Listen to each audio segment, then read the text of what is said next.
I was distraught. I remember crying in bed, thinking I needed to quit, but thinking I was going to let so many people down because they trusted me and gave me that job. And I wanted to prove them wrong.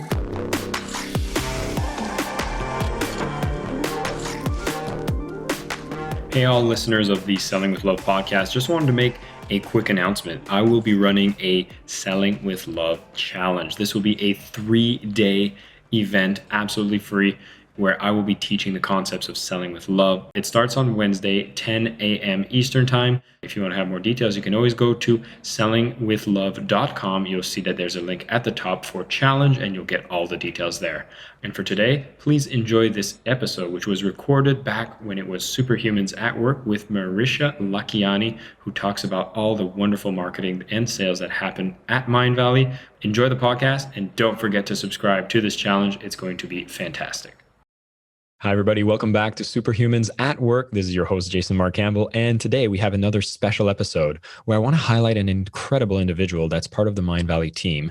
The person I'm bringing to you today, Marisha Lakhiani, is the head of marketing at Mindvalley. She's the head of the digital marketing arm, and she's been doing wonders since I had a chance to meet her when she joined the Mindvalley team. If those of you are not familiar with Mindvalley at this point, it is a 100 million plus revenue business, and she is the head managing most of the activities that are happening there, with teams talking about social media, talking about advertising, talking about product launch strategies, and so much more. And she's going to be here to share a bit of her background, a bit of her ideas, and what makes her such a superstar within the workplace.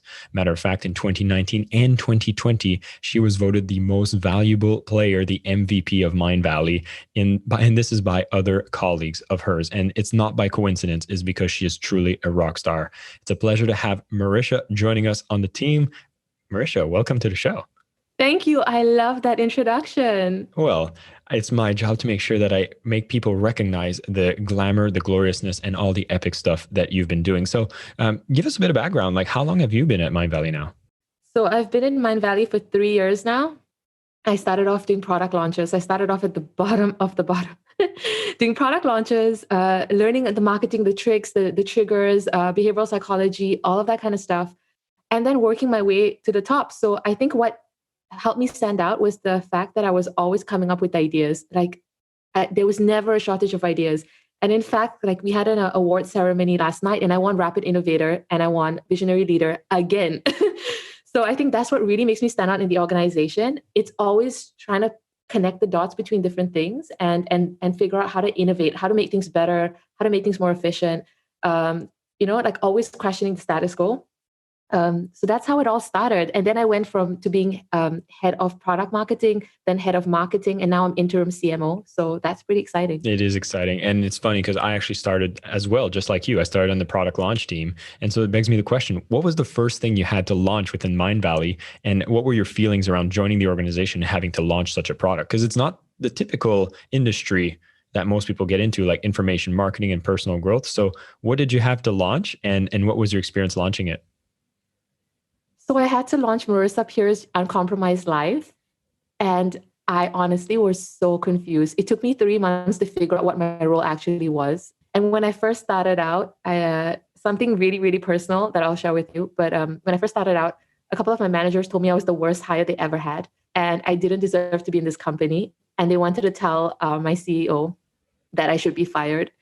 So I was distraught. I remember crying in bed, thinking I needed to quit, but thinking I was going to let so many people down because they trusted me and gave me that job. And I wanted to prove them wrong. So that was the trigger. And I just started learning. I got obsessed with learning at that point. It wasn't so much about personal growth, yes, but I've always been very intuitive and into personal growth and trying to be a better person. But really learning about marketing and trying to connect the dots between the science of it and the art of it, because like what we do in marketing is a mix of science and art. And when you understand both of them and you blend them together, and it just makes magic. So I got obsessed with marketing. I started learning, reading every single book, every single podcast. And that's what happened. I just got better and better and better.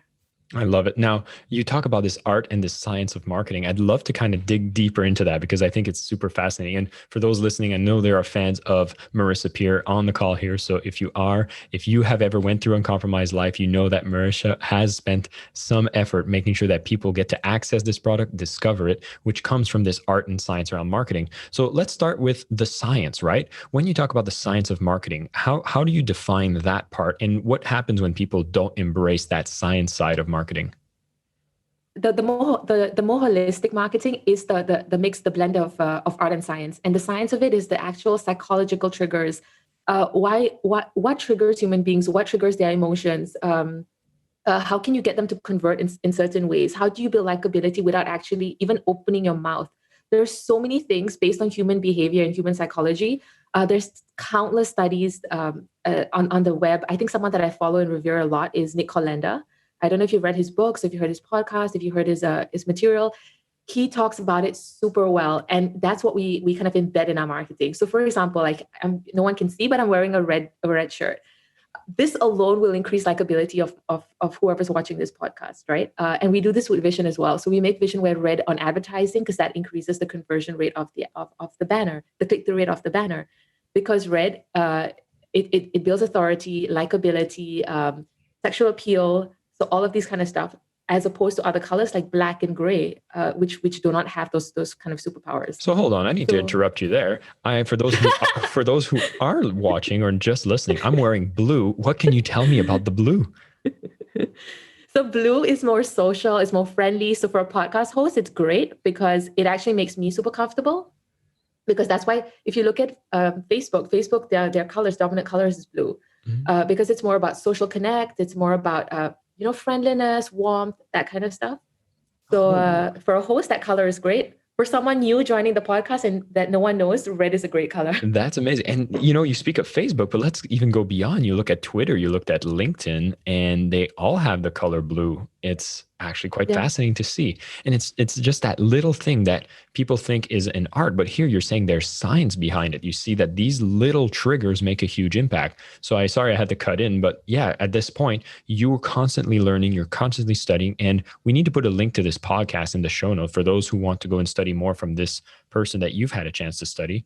And so I want to let you continue down this path. What else have you been seeing in this science of marketing?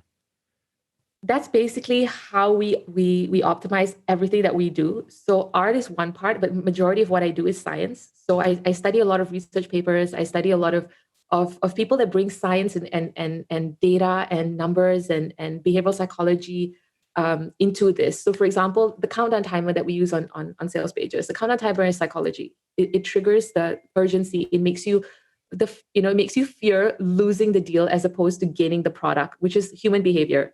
The fear of losing something outweighs the fear of gaining something. So for example, if you saw a sale like Black Friday, you know the deal is going to end. That's why it triggers you to buy more. It's not about actually acquiring the product. It's just about losing the discount. And that's the kind of stuff that we embed in our marketing, which is what fascinates me. I don't get excited about the creative aspect more. Like, for example, we create a lot of trailers. There's so much art into the trailers, so much storytelling. And I don't get excited about that as much as I get excited about the science behind it. So for example, how do you open a trailer? What is the first second hook that you're going to introduce? How do you end the trailer? Like how do you craft the CTA to trigger emotion, to trigger action? That is the part I get excited about. I see. And I'm just going to elaborate for the people listening in. When she mentioned the word CTA, stands for call to action, which is kind of what do you put in place that makes people take an action on the piece of advertising or the piece of content that exists there that slowly leads people closer to becoming a customer or a client of Mindvalley. Now, Marisha, that for me, I'm a big advocate for sales. I'm even writing the book on selling with love. And so I'm always loving to ask the question, which is, a lot of people look at this and they think it's manipulative. What do you typically say to people when they tell you, oh my God, this countdown timer, is it true? Is this manipulative? How do you justify it for yourself? That's what they ask marketers a lot. Is it manipulative? And actually, I don't think it is. It is if I'm trying to get you to buy something that you don't need or you don't want, or it's not going to make your life better. But I think with Mindvalley, if you see the customer stories that we have, I mean, it's transformational. And I actually do every single program that I sell. So it's not like I wouldn't push something down someone's throat if I genuinely didn't believe this was going to impact their life. Like take WildFit Take You Well, Uncompromised Life, Well Fit, Life Book, Rapid Transformational Hypnotherapy, all of those quests I have done myself, and I've seen transformations for myself. And what I'm telling you on the sales page is exactly what you're going to experience. There is no lie, there's no fabrication. Now, if you choose to buy it, here's a discount for you. If you choose not to buy it, that is all good. All I want you to do is make the best decision, right? And the best decision will only come when you actually try it. So I think my case here is that if you buy it now at this discount, you'll get a discount. On top of that, you'll get to try the product. You also have a 15-day money back guarantee. So if you don't like it, return it. There's no problem here. But at least you get to try it. And I'm so convinced that when you try it, you're going to be hooked. That's the most important thing. So it comes with anything. Like, I mean, I bought this podcast mic. At the end of the day, there was a discount. They were trying to sell me on the offer. I got excited. I bought it. But I see the value. I'm talking to you right now, and my sound is perfect. So with everything, there is a value. 100%. And your words are like music to my ears. And this is really it. I think a lot of people forget, like, if I think of the times that I want to go to the gym, like I need to sell myself to the gym. And that making those higher power decisions sometimes needs a little pushing. And I'm very comfortable with making that push. And I know at Mindvalley, we've always made that push, which allowed us to scale. And now look in the transformations that we get to do to the masses is really, really important. So now I want to dig more into you. Like, so you've went through a lot of quests. Do you have any favorite quests? And do you have any stories of transformation for yourself? Yeah, so I have Uncompromised Life, Duality. I've done that. I've done Life Book. So I can tell you some really cool stories. Life Book. When I wrote that, I was finishing chapter by chapter. And I had this one thing about me that I have a lot of clarity. I know exactly what I want, when I want it, how I want it. I just see things very clear. And that's what Ezekiel, he used to be CHRO of Mindvalley back then. And that's what he noticed in me as well. And he said that something that you have is just clarity. So while doing my life book, something that I wrote down is that I want to buy my own place. Like, I just want to buy my own place. I had no idea how. I don't have the money, but I just wanted to buy my own place. And literally last year, I signed the papers for my own apartment. And it took me 1 year, which is crazy to me. That my whole life I wanted that. I wrote it down in my life book, and 1 year later, I have my own place. I would say the gift of clarity is actually very powerful. It definitely makes sense if I see someone like you having that clarity, why you've been able to grow so fast within the organization. Because I think that's a problem with a lot of people. We don't have that clarity. And even in the way that you got that clarity about the apartment, now within a year, once you had it, you kind of knew exactly what steps you needed to take, and you went to get it, which I think is a very powerful step to take. How did you end up being such a clear person? Like, let's go even before Mindvalley. Like, can you tell us a bit more about what were you doing before? I know you had this amazing app, Stemple, which you actually had an exit with. Can you tell us more about, what were the things that you did before joining Mindvalley that you think really shaped you into the incredible person you are today? So yeah, I always knew I wanted to be a business owner. Like, something about business just excited me a lot. And I think it's just about having nothing and making something out of it, and being completely responsible for it and growing it in any which way you want. Because it's as much effort you put in, that's as much as you're going to get out. So that magic just triggered me in some way. And I studied business management when I went to university and all that stuff. And right after university, I created a business plan, and I wanted to start a company, like a fashion website, kind of like what Zalora is in Malaysia. And I wanted to start something like that. So I created a business plan. And this is when I was 17. And I went from bank to bank to bank to bank. I think I went to 50 banks, like every single person, every single organization. And I got myself rejected that many times. And every single time they told me what was wrong in my proposal. And I kept refining it, and I kept refining it, and I kept refining it. But I still got rejected, which was fine. But that led me to meeting my ex-partner. And we started Stemple together. Because how it started is I never needed to put any investment in. I just contributed with time. So I just signed the sweetest deal. I contributed with time. I owned 25% stake in the company, and I lent expertise. So I handled marketing and business development. And it was in my best interest that the company scaled, because I was doing the majority of it, while he was doing more the legality and partnerships and other stuff. And the company took off, and I stayed with that mindset. So I already knew how to sell, because I was talking to all the banks and getting myself rejected. And I knew why I was getting myself rejected. I kind of knew how to pitch. Like, I was learning that, like learning how to pitch, learning how to converse, like learning how to be authoritative in the conversation. Even though I was very young, I was like in my 20s. So I was very young. So I was learning how to be firm, be clear, be authoritative in my communication. And I was signing on merchants. And again, I believed that I was helping them make their life better. Because so how I would sell my pitch was so simple. It was like you're a restaurant. You have all these people coming into your restaurant and leaving every day, and you have no idea who they are. And you have to now spend to remarket to them. What a waste. I'm going to give you the golden opportunity of having this app, which helps you capture every single customer. So you can actually just talk to them, have a conversation with them, get them to come back, tell them about your latest offers, build a relationship and build loyalty. That's the most important thing. That's the hardest thing for any business to build. And I'm going to help you do that through a very cheap solution. So how could you say no? And it just got easy. Like I was just closing clients and clients and clients, and it got easy. And then we got interest from other countries. So partners that wanted to set up Stemple in Vietnam, Thailand, Greece. So it just started to expand. And then I had to understand localization before localization was even a thing. So how do you create, like, because we were relying on merchants to actually promote for us. We never spend money on marketing. So we would just create these like table stands and stickers and banners, and we would just give it to merchants, and they were promoting it for us. So it just made our life super easy. But then we had to localize it to other languages, and that was getting a little tricky. But yeah, I think it's just about asking the right questions and just trying to get better and better every day. So if you read Atomic Habits, there's one statement that I resonate with a lot. It's about getting 1% better every day. So 1% better in how you pitch, 1% better in how you solve problems, 1% better in how you ask the right questions, 1% better in how you lead. Just 1% better. It's so simple.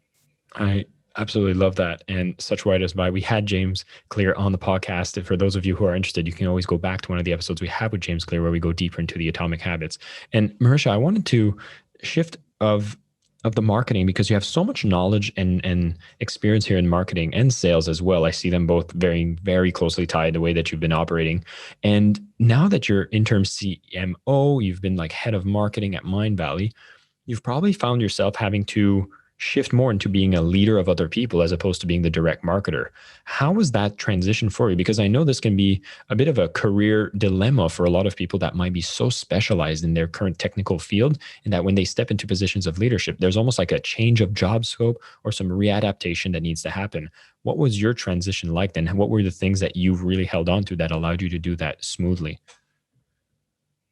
So, okay, I love that question.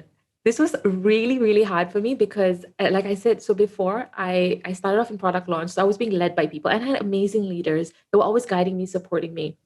And when I became the leader of product, of like marketing in general, I now have 100 people reporting to me, by the way, 100 people. And all this happened during COVID. So not only did I have to lead 100 people at one time, I had to figure out how to do it remotely, which was like it was the hardest thing, right? It was the hardest thing for a month.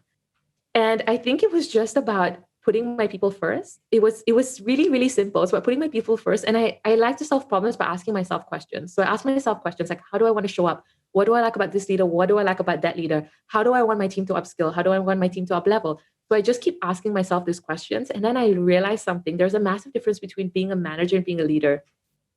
And my fear at that time was I was trying to be a manager. I was trying to be in every conversation, making sure that they report to me so I know exactly what's happening because I didn't want them to get to go off on a tangent or create something that was not pushing the company vision forward.